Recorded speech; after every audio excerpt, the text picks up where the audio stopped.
Nós vamos conversar com um cientista político, professor da Fundação Escola de Sociologia e Política de São Paulo, Paulo Nicoli Ramires. Bom dia, Nicoli. Bom dia, Glauco, e bom dia a todos os ouvintes. Nicoli, ontem o governo federal negou o acesso a dados sobre as entradas e saídas dos pastores Gilmar dos Santos e Arilton Moura ao Palácio do Planalto, em Brasília. Em resposta, isso foi feito em resposta a um pedido de lei de acesso à informação feito pelo jornal O Globo, e o GSI, o Gabinete de Segurança Institucional, justificou dizendo que as informações têm caráter sigiloso e, se divulgadas, poderiam comprometer a segurança do presidente Jair Bolsonaro e de seus familiares. Bom, a gente sabe que essa tática de adotar o sigilo não é exatamente uma novidade, até o cartão de vacinação do presidente da República está sob sigilo. Em outras ocasiões também isso foi utilizado, como por exemplo para não dar transparência ao processo interno que determinou a não punição do general Eduardo Pazuello por participação em ato político. Inclusive uma matéria do repórter Paulo Motorim do Brasil de Fato em fevereiro mostrou que o governo Bolsonaro coloca em sigilo 23% dos custos das viagens, o que é a maior proporção na história. Como que você vê, Nicoli, mais esse dado sigiloso por parte de um governo que na campanha prometeu transparência, mas que na prática esconde quase tudo? O que mais espanta dessa situação é que os apoiadores de Bolsonaro concordam com esse tipo de atitude, né, de colocar esses dados em sigilo, o que mostra uma grande inocência e ingenuidade desse grupo, né, de apoiadores. Por que o Bolsonaro fez isso? É porque, obviamente, não se trata de segurança nacional ou segurança do presidente. Trata-se, não se trata da segurança física do presidente, mas de uma segurança jurídica. O que o Bolsonaro tenta fazer é encobrir vários casos, né, de desvios de recursos públicos e de corrupção, sim, através dessas atitudes. Então, ao mesmo tempo, Bolsonaro vem a público, né, para agradar os seus eleitores, dizendo que no seu governo não existem casos de corrupção. Não é que não existam, é que eles não são falados, não são divulgados, uma vez que o governo literalmente impõe censura sobre esses dados. Agora, é realmente um ato de muita ingenuidade acreditar que essas atitudes, né, de encobrir esses dados são para a segurança do presidente. Enfim, como imaginar que pastores poderiam colocar em risco a segurança do presidente, né? Lideranças religiosas não deveriam, sob hipótese nenhuma, terem esses compromissos e visitas ao presidente sendo mascaradas, né? Então, a não ser que os pastores sejam terroristas, a não ser que os pastores queiram dar algum golpe, ou a não ser que esses pastores tenham literalmente desviado muitas verbas. E eu acredito muito mais na terceira hipótese. Aliás, o Bolsonaro, então, em anos de eleição, procura de todos os modos colocar debaixo do tapete todas essas investigações e, claro, ele equipou, sim, seus ministérios, a Procuradoria-Geral da República, exatamente para que esses casos não venham à tona. E ontem mesmo, né, o Bolsonaro também fez referência a um dos seus filhos, o 04, salvo engano, né, dizendo que ele mora com a mãe e que não tem muito controle sobre a vida dele. Consequentemente, o Bolsonaro, de todas as formas, tenta se esquivar desses escândalos e, nas últimas 2-3 semanas, nós vimos vários deles. Um acaba encobrindo o outro e desviando a atenção da grande mídia e, consequentemente, isso gera uma confusão nos seus eleitores, né, dando a impressão de que Bolsonaro é a vítima, quando, na verdade, ele é o grande responsável por todos esses casos que têm surgido na imprensa. Inclusive, ainda a respeito dessa questão do sigilo, uma pessoa pelo Twitter, Nicoli, ela chegou a questionar o presidente da República, dizendo o seguinte: presidente, o senhor pode me responder porque todos os assuntos espinhosos, polêmicos do seu mandato, você põe sigilo de 100 anos? Existe algo para esconder? No que Jair Bolsonaro, ou alguém que opera o perfil oficial do presidente da República, respondeu: em 100 anos saberá, com um emoji de joinha ainda. Nicoli, como é que você vê isso? Quer dizer, existe um desrespeito à institucionalidade, às normas legais, já que o sigilo é uma exceção diante da legislação relativa à transparência dos atos públicos. Além de desrespeitar isso, ainda tirar sarro, né, fazer ironia publicamente. Como que você vê esse desafio institucional na prática que é posto pelo presidente da República? O fato é que qualquer outro presidente que venha assumir o cargo, né, que não o Bolsonaro, poderá romper esse sigilo. Então, cedo ou tarde saberemos do que se trata esses encontros e esses escândalos, uma vez que o presidente ele tem a prerrogativa de reverter a, a manutenção do sigilo. Vencendo o Lula ou qualquer outro político que não seja Bolsonaro, pode ser sim que, em pouco tempo, essas investigações sobre esses casos sejam abertos e automaticamente o Bolsonaro poderá ser punido. Bolsonaro ele cai na ilusão de que a presidência da República é um cargo que o torna absolutamente imune a qualquer processo. E, de fato, no exercício do cargo isso é verdade. No entanto, assim que ele se retire da presidência, que muito provavelmente venha acontecer em janeiro do próximo ano, nada impede que o próximo presidente rompa esse sigilo e que abra, junto ao Ministério Público e à Procuradoria-Geral da República, investigações contra o então presidente, que é o Jair Bolsonaro. Mas todas essas situações revelam que Bolsonaro não tem justificativas para argumentar a respeito de todos esses escândalos, ou, eventualmente, até mesmo corrigir notícias que poderiam ser falsas contra a sua pessoa. Então, como não há argumentos, não há o que questionar desses dados, né? Ou seja, eles revelam, sim, escândalos de desvio de verba, corrupção. Então, Bolsonaro ele procura, no final das contas, literalmente a tomar a atitude mais covarde, que é esconder esses dados. Não nos esqueçamos que durante os governos petistas isso jamais aconteceu, né? Ou seja, tudo que era relativo à agenda do presidente, custos e gastos do governo, estavam no portal da transparência. Então, me parece um tanto curioso que é um governo que permanentemente ataca os governos petistas de casos de corrupção, quando ele mesmo se esquece dos seus casos internos. Bolsonaro parece realizar aquilo que Freud chamaria de projeção, ou seja, quando acusamos o outro daquilo que nós mesmos cometemos.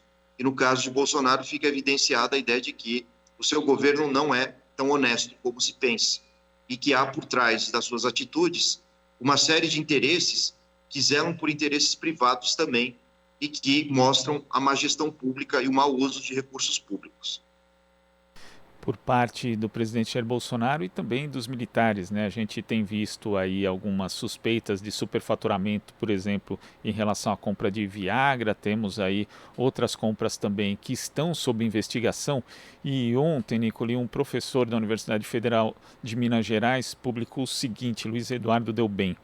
Ele disse: o Brasil estaria em guerra civil se descobrissem que as universidades estão comprando Viagra e próteses penianas para os professores. Mas como são as Forças Armadas, tudo bem. E a gente lembra também outra questão envolvendo as Forças Armadas, que dois militares mantinham dezenas de páginas e perfis falsos no Instagram e Facebook, usados para mentir e espalhar teorias falsas sobre questões ambientais no país. Ao contrário do que acontece com muitos suspeitos de crimes, né, que vão ali aos programas policiais e têm sua imagem revelada, né, inclusive violada, esses dois militares não tiveram as suas identidades reveladas. Como é que você vê esse envolvimento dos militares e praticamente um conluio, né, dos militares nessa aliança para sustentar o governo Bolsonaro com integrantes do Centrão e também com, às vezes, protegendo os interesses da própria família do presidente, Nicoli?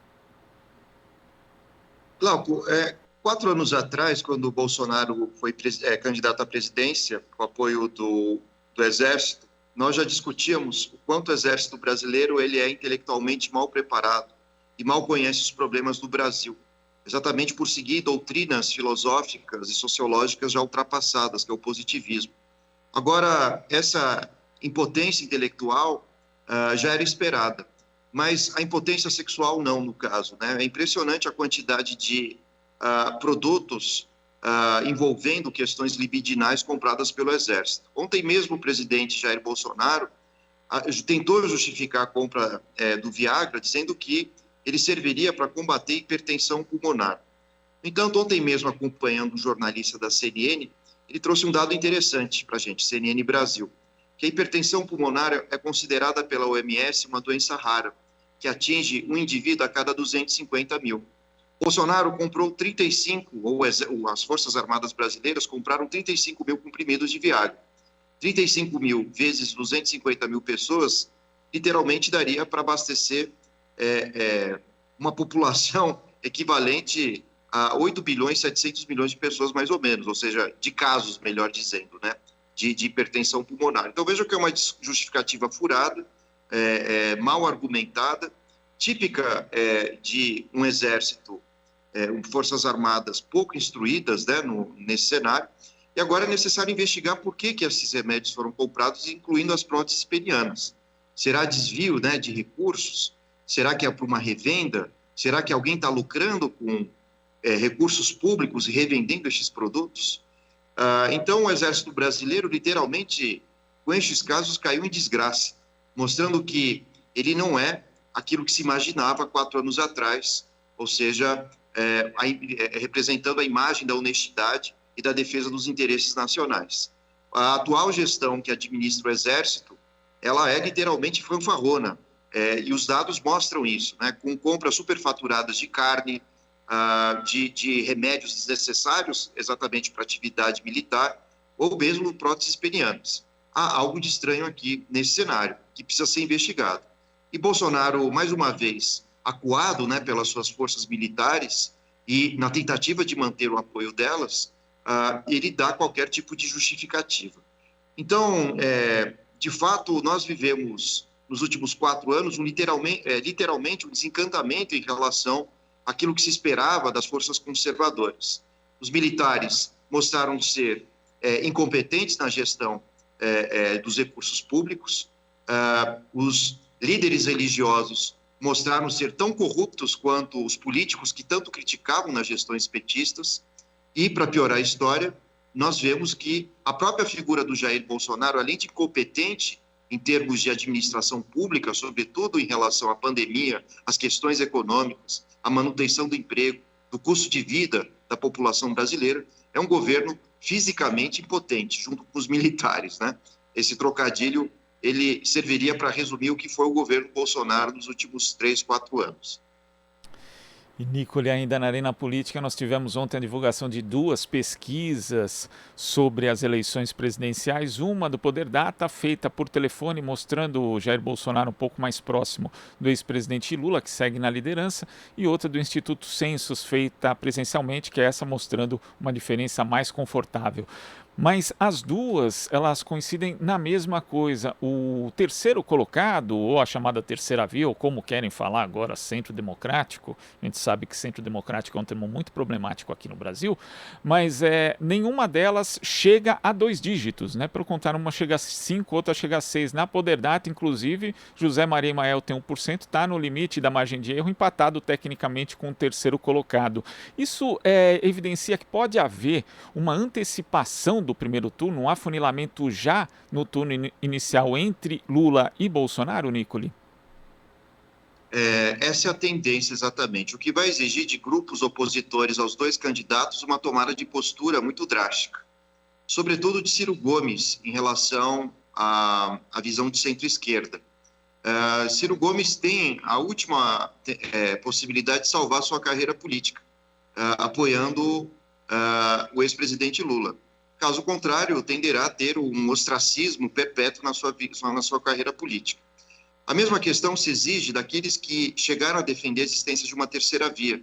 Isso envolve o Centrão. A gente já vê figuras do MDB, principalmente na figura de Renan Calheiros, buscando articulações junto ao presidente Lula, e outras partes do próprio partido, né, assim como do restante do Centrão, do PSD, inclusive, também vivendo esse dilema: quem apoiar no segundo turno.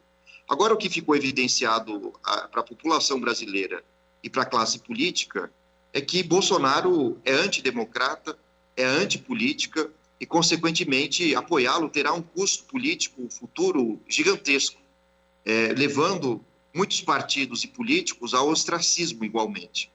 Então, nós temos um processo que tende a uma polarização nesse primeiro turno, logo de cara.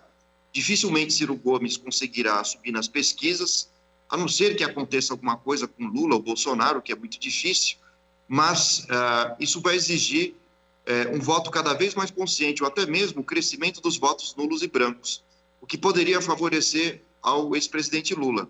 Não exatamente por ele poder vencer, eventualmente, no primeiro turno, por excessos de votos ou mais votos que teve em outras candidaturas, mas exatamente porque votos nulos e brancos poderão fazer com que a quantidade de votos válidos e direcionados ao Lula seja maior do que em outras eleições. Isso proporcionalmente e não numericamente. Então, a tendência que nós temos é que grupos da sociedade que estão em cima do muro e que tendem a ver tanto Bolsonaro e Lula com maus olhos, esses grupos terão que tomar uma postura. E seja qual for a postura, ainda que seja votos brancos e nulos, essa decisão ela vai ser fundamental para ver se, de repente, Lula possa eventualmente vencer no primeiro turno. Em relação a essa subida de votos do Bolsonaro, isso se deve porque houve, de certa forma, transferências de votos de Bolsonaro, aliás, de Sérgio Moro a Bolsonaro. Mas esses escândalos, mais uma decepção grandiosa com esses sigilos impostos por Bolsonaro, pode sim levar a um aumento da quantidade de votos brancos e nulos, ou até mesmo transferências de votos ao ex-presidente Lula. Mas ainda é muito cedo para a gente ver qual é o cenário da distância entre Bolsonaro e Lula, ou Lula e Bolsonaro. Isso vai depender muito da campanha eleitoral e, de fato, a batalha de narrativas que nós veremos nas redes sociais. A tendência é que pastores evangélicos mais conservadores tenham uma influência sobre o seu eleitorado, mas isso tem um limite diante do fato de que hoje o Brasil vive uma crise econômica muito drástica e não há Deus que ajude essa população a ter uma renda suficiente para ajudar esses pastores ou até mesmo fazer com que esses crentes mantenham o apoio radical a essas figuras mais próximas do Bolsonaro. Então, o que vai se evidenciar nessa campanha eleitoral é que decisões políticas são humanas e dependem de políticas bem elaboradas e não de supostos indivíduos enviados por Deus que são absolutamente incompetentes, ignorantes como Bolsonaro. E me parece que esse cenário ficará mais evidente durante o debate eleitoral. Nicole, queria agradecer a sua participação aqui no Jornal Brasil Atual de hoje. Muito obrigado, até a próxima. Obrigado, Glauco, até a próxima. Conversamos aqui com o cientista político e professor da Fundação Escola de Sociologia e Política de São Paulo, Paulo Nicole Ramires. Você está ouvindo Jornal Brasil Atual. As notícias que os outros não dão.